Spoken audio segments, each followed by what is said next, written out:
you join me at a tremendously exciting moment. It's Into Your Head, number 358. It's been a while, unless you're one of the people who can read and you went to my website at intoyourhead.com and saw that instead of a show a couple of days ago when I had a sore throat, I did a text podcast, which turned out to be my special Christmas message podcast. I did it in writing, so if you go to intoyourhead.com now and scroll down below this show, you'll see my special text podcast. There was no oral noise involved in it. I probably made some noise while I was... in fact, now that you mention it, I should have recorded myself typing it.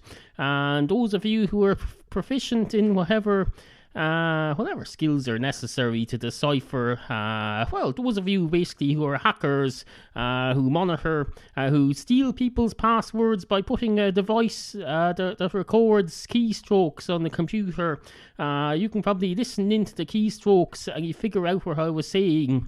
So I should have done that, but I didn't. It's too late now. There's no point crying over spilt milk.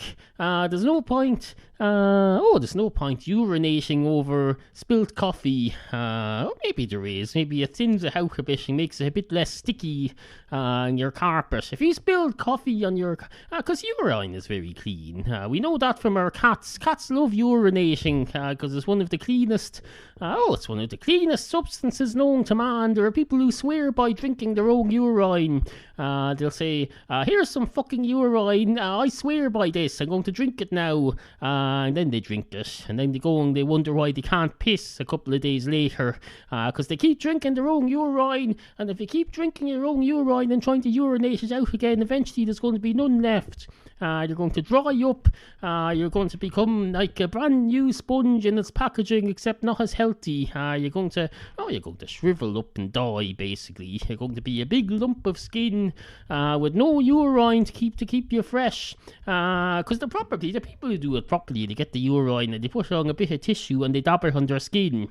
That keeps their skin nice and wet, because that's what people strive for nowadays, wet skin. I know this from the advertisements, if you have dry skin, that's considered bad. It's completely different from the old days. In my day, you were told when you get out of the bath, make damn sure you dry yourself off with a towel, because if your skin is wet in any way at all, you're going to die of pneumonia. There's to be no wets, you need to be completely dry, but no, nowadays they come on and say, hello, oil of Yule keeps your skin nice and wet. Dry skin, don't be having dries. I remember once, my wife came home with this stone and she said, you've got dry skin on your heel of your foot. You should rub this stone against your foot after every bath. So I did that for a while. A couple of weeks later, she said, oh, that's great. Your skin's a lot less dry now. Little did she know I just hadn't been bothering to use a towel. It was nothing to do with the stone at all. So that sort of thing is all hocus pocus, hokey pokey dorum, absolute bollocks, if you ask me. Although admittedly now I'm not a doctor, so you shouldn't be taking medical advice from me. If you're in a position now where you think, I was going to go to the doctor with this dry foot, but if that fella says it's okay, no, I'm not saying that at all. Not to you anyway. I'm just expressing an opinion for the purposes of entertainment. Are you entertained yet, are you? I don't know. Where are we? 4 minutes. My heart isn't really in this today. I'm just doing this out of a sense of that I owe you a show. I owe you all you people a show. I can't be going for weeks and weeks and weeks without putting out a podcast, despite the fact that I did a written one a couple of days ago. But you won't all have noticed that. You'll all think I've abandoned you and gone off to prepare for Christmas, because Christmas is coming. Christmas is coming on Friday night. It's going to be here at midnight, on the stroke of midnight. Everyone's going to start screaming and yelling and saying, hello, happy Christmas. It's Christmas. I'm wishing you a happy Christmas, because otherwise your Christmas is going to be miserable. Thanks to me, your life on the 25th of December is going to be all the better. Happy Christmas to you. That's what they'll say. And then people will reply with pretty much the same thing. The smart ones will just say, and the same to you. They'll shorten it and make it as brief as possible because there's no point wasting words. If someone's wished you happiness, you should spend that time, that immediate moment, soaking up the happiness and making use of it, and not reflecting it back like a mirror where it's of no use to you. That's like if I give you a gift horse, and instead of looking it in the mouth, you take the gift horse and you give it back to me. You say, thanks for the gift horse. Here's a gift horse for you too. Because I'm exactly the same level of generosity as you. And I want you to know it. That's why I know people who keep boxes of biscuits wrapped up in paper with no label on it in case anyone turns up with a present for them for Christmas so they can give them something back.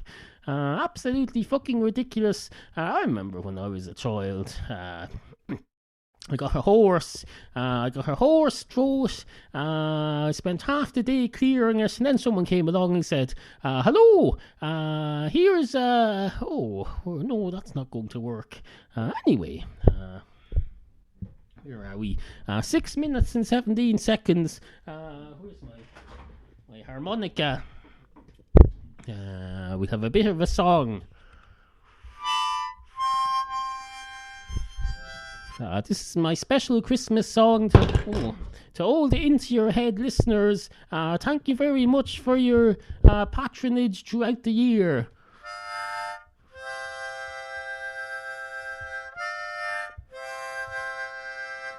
Oh.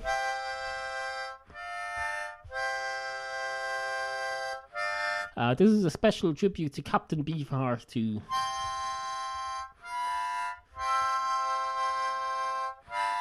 Dear Captain Beefheart, dear Captain Beefheart, I don't really know you too well, but I do have your Electricity album, which I think was called something else in other countries. But if I bring it up here, people aren't really going to know what I'm talking about. But it's the one that's got Follow the Yellow Brick Road on it. And it's got you on the front with electricity between your hands and looking like a fellow with a beard.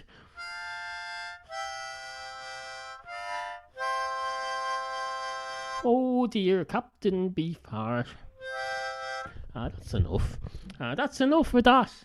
That's more than a sufficient quantity of that, if you don't mind me saying so.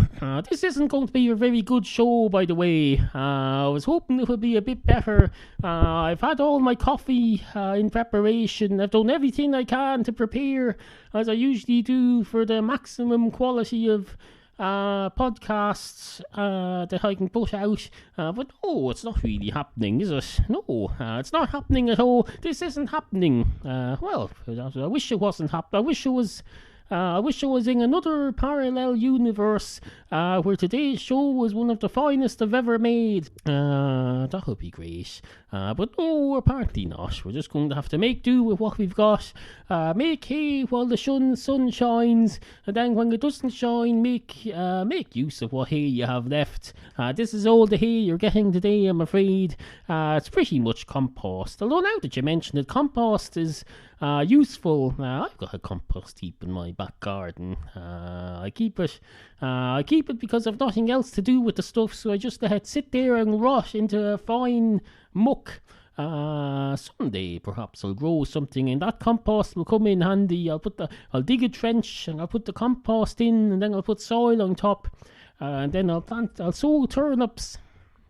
I'll go along sowing turnips all over the place like there's no tomorrow. And then the next day I'll come back and I'll have a look at my vegetable patch, and nothing will have changed. We're all know deep inside in my gardening genes, because there's gardening in my genes. My father was a gardener. His father was a teacher. My father was, in actual fact, he was a banker, but he liked gardening.